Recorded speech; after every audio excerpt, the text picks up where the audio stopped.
Hey fiends and friends and people who do not qualify. I am Gene, as you should know by now, hopefully. I'm here to address three topics in detail, and this is going to run over into two videos. I'm sorry, but I've tried this before with one. It did not work. I was like, blah, blah, blah, blah, blah, and I'm not good at speaking that quickly. Sorry. First topic is going to be wage slavery. Second topic is going to be justice system in an anarchist society. Maybe libertarian socialist state if I have the time for it. And third is going to be why is socialism more productive? Why do I think it's more productive? And we'll start off with wage slavery, everyone's favorite topic. Woohoo! Wage slavery. You know, I always was told that if you laugh at your own jokes, you're pretty lame, so I'm not going to do that anymore. Wage slavery, okay. Someone asked, or asserted, I forget, wage slavery is not the same thing as chattel slavery, and I agree, and no socialist worth his salt or his two front teeth has ever asserted as much.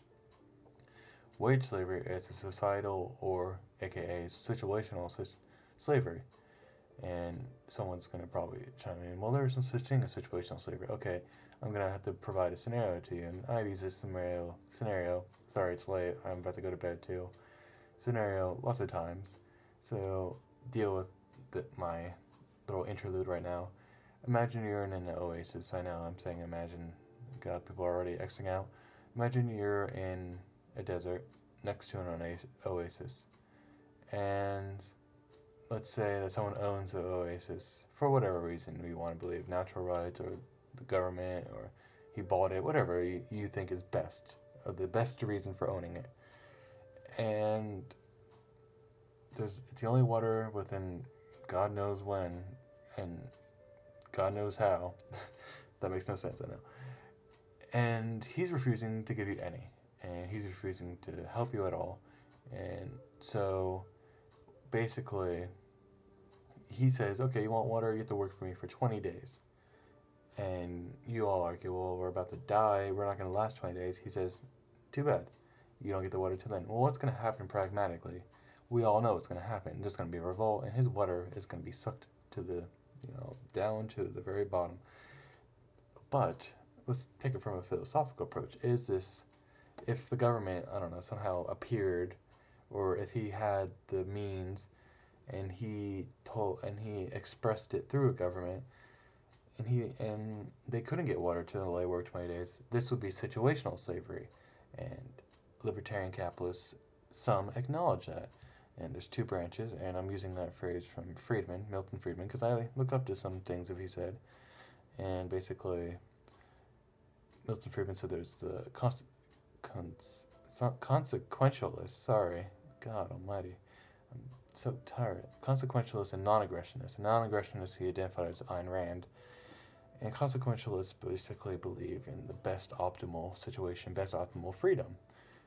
So in this situation, consequentialists would support not the landowner, but a more egalitarian means, and that doesn't matter if you're capitalist, consequentialist, or socialist, while a more Ayn Rand approach would be, no, that's your property is absolute matter, which is kind of an irony. I don't know, objectivism is so set on absolutism, yet it's trying to defend itself from an Austrian base of subjectivity. It's funny. I'm not trying to upset anyone, I hope. But, okay, if we accept this as situational slavery, or even if we don't, really, it's pragmatism. I think most people can accept that this is situational slavery, or they can see where there is situational slavery. Debt slavery, for example, Rothbard even admits there is such a thing as wage slavery and credit slavery. He just thinks that wage slavery is archaic, which, whatever. I give him kudos for at least acknowledging it. But with wage slavery, it is not an individual matter. We agree on that. It is societal. And basically, as I pointed out earlier in my other videos, there is no overarching distinction between a state and a landlord. They're both geographic sovereigns. They're both making wealth from others' labor. And as it's true for taxation, that's true for rent, and that's true for wages. And So if we, and then of course I believe I proved why the state is similar to a landlord and why the landlord is basically a state. In front of criticism, I had criticism that says the state doesn't participate in a market, and I said yes it does. There's competing countries and you can always leave. Some countries it's really easy to leave to, Mexico, Canada. And then they also said that it externalizes cost onto others, and I said, well, that's what rent is. So I think I did a pretty decent job of actually showing why they're so similar. And with wage slavery, basically, it's a human construct. It's not, someone's trying to complain. Someone once complained that socialists are attacking wage slavery because they don't want to work. They want to say nature is against them, and that having to work is slavery. Well, I guess if you want to get into bigger things, you could say nature is making us slaves, but I don't really care for that. I'm saying that wage slavery is a societal construct. It is specifically because humans are claiming that something must happen, and that something must happen just because. It has no proven beneficial worth. There are cooperatives right now. Now, granted, they're regulated to hell by the state, so they're not really that good or that better off than they should be. And granted, they're having to compete against corporations who are basically state entities on themselves. But no one, like, if we look at Yugoslavia, they ran completely on cooperatives for a good 50 years, and it was actually the powerhouse of East Europe.